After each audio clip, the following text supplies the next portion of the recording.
Alan Howick, President of Harlow Cricket Club. This 2024, an immensely important year for the club. Can you tell our readers and viewers why? Yes, of course. It's our 250th anniversary of history of cricket playing here in Harlow. 1774 is our first ever recorded match away to Morden, the other side of the county. How they got over there, I don't know. Can you imagine what it's like, horse and cart, going away to the coast? That's our first recorded. And I've doubled up and I've been down to the museum and the library at the MCC at Lord's, and I've justified the claim. It is correct, we've got evidence. So we're 250 years old.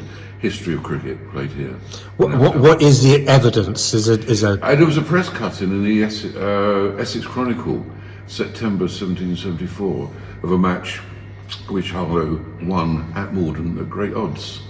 And then I've gone through the history books at Morden Cricket Club and referred to them, and they've also confirmed 1774. Beggars the question, will we be playing cricket before 1774? It could have been informally or whatever, but this is actually the formal gathering of people. Yes. And how popular, for the uninitiated, how popular was cricket in 1774?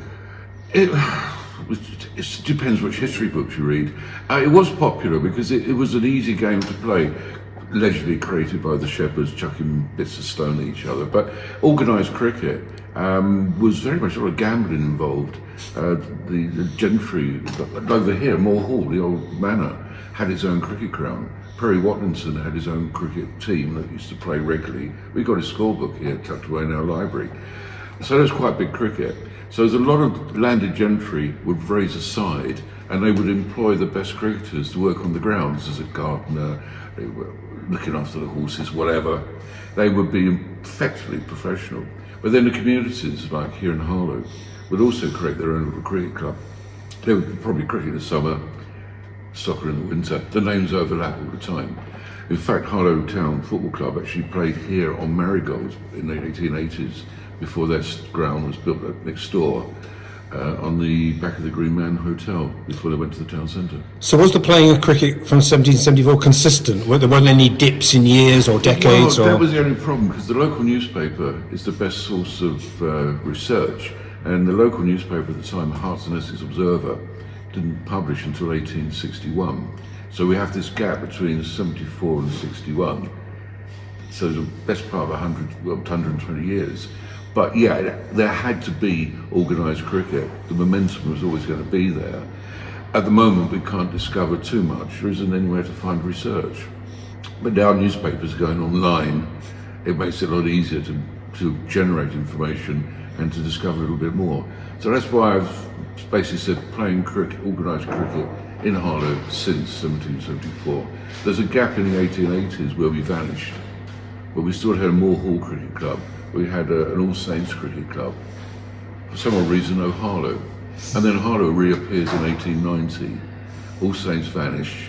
Moor Hall continued to run as a separate entity. They also played here for a while. So certainly from 1861, there's consistent evidence right through. But there is also evidence I found at Lord's in around about, somewhere about the 1880s where Harlow played.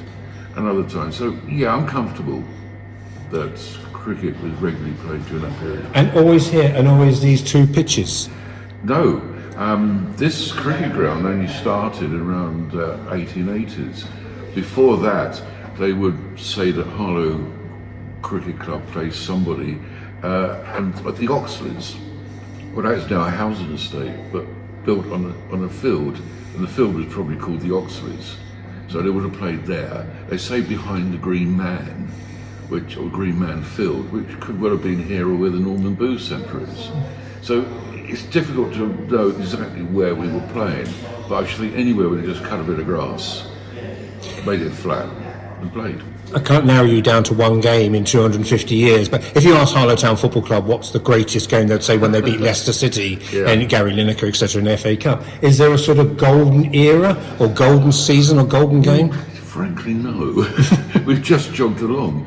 In the early 50s, there was a lot of competitive matches against Salisbury and Bishop Stortford, who always regarded themselves as quite superior to us. And maybe they are, but we have actually had some good matches.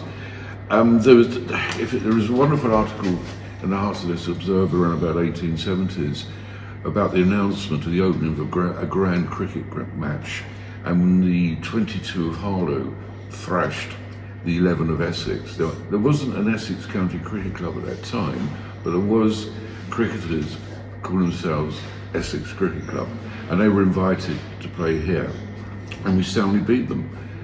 So I suppose there is a bit of a claim somewhere. You're a real keeper of the flame here, aren't you? And this corner, this heaven that you're in, it's a real. The history of the club is a real labour of love for you, isn't it? Yeah, it has been actually. It's part of my life and my family. I joined the club in 1965 as a Colt, and I've been here ever since. And I played cricket frequently up to my mid-50s. I have played every decade, with some difficulty, physically anyway. So I kept going, so I managed to play a game a couple of years ago, just to say I did. But yeah, I just love it here. And even last season, do you sometimes see a player hit a ball or take a wicket or field and you think, God, that's why I love this game? Oh yeah, there's some magic moments. Whether it's the fourth 11 or the first 11. We had a guy last year who sadly moved on, Ben Yates, and he was just beautiful to watch him bat. Very languid, relaxed, easygoing, tall, slim, hit the ball perfectly. So we've had some wonderful cricketers here over the years. One or two overseas players who really starred brilliantly for us, a guy called AK, who was just prolific. He would wait, if it was 6 runs to win, he would wait till he hit a 6. He wouldn't go 2 here, 2 there. Very glorious. Good entertainment. And Errol Green, who's well known in the town as a former policeman, a Barbadian, he was spectacular and great entertainment. And he keeps telling us he still carries on and turns up and tells us how good he was, but he was.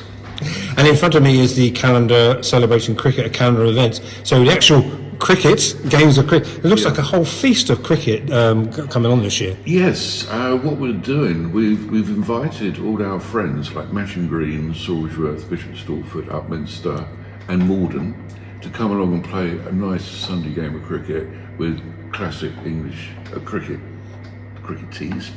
And then we've also got a cricket week at the back end of July where we're entertaining the Marylebone Cricket Club, the MCC, to a match against my 11.